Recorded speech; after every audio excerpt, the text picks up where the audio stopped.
Education ক্যাডারে আসবে।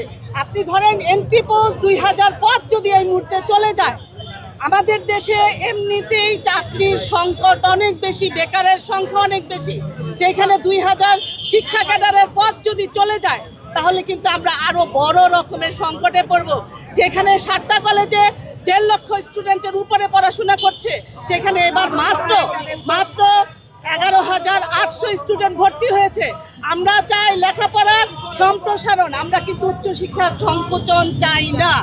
আমি একজন নাগরিক হিসাবে, দেশের সচেতন নাগরিক হিসাবে, একজন অভিভাবক হিসাবে, একজন শিক্ষক হিসাবে আমি চাই স্বতন্ত্র বিশ্ববিদ্যালয় হবে, সেটা আলাদা অবকাঠামো হবে, কিন্তু ঢাকা কলেজ, ইডেন কলেজ বা অন্য যে 5টি কলেজ, 7টি কলেজকে মৃত করে নয়, আলাদা বিশ্ববিদ্যালয় হোক, আরও পাবলিক বিশ্ববিদ্যালয় হোক।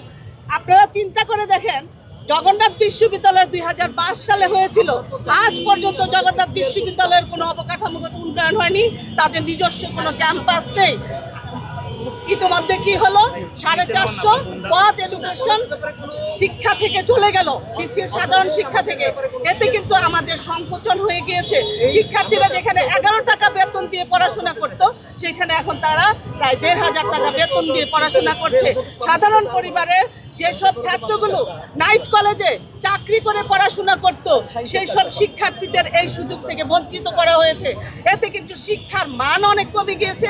পাশাপাশি মানুষের প্রত্যাশা যেটা ছিল যে আমি চাকরি করে লেখাপড়াটা শেষ করব, সেই প্রত্যাশাটা থেকে তারা বঞ্চিত হয়েছে। সুতরাং আমরা আরেকটা মৃত জগন্নাথ বিশ্ববিদ্যালয় তৈরি করুক, এরকম আমরা কিছু চাই না। আমরা চাই এই 7 কলেজ মাথা উঁচু করে যেরকম দাঁড়িয়ে আছে ঐতিহ্য নিয়ে 150 বছর, প্রায় 200 বছর। সুতরাং আমরা কলেজিয়েট বিশ্ববিদ্যালয় চাই। আমরা এই ধরনের কোনো হঠকারী কোনো অধ্যাদেশকে আমরা মানি না এবং মানব না। আমার শিক্ষার্থীরাও মানবে না।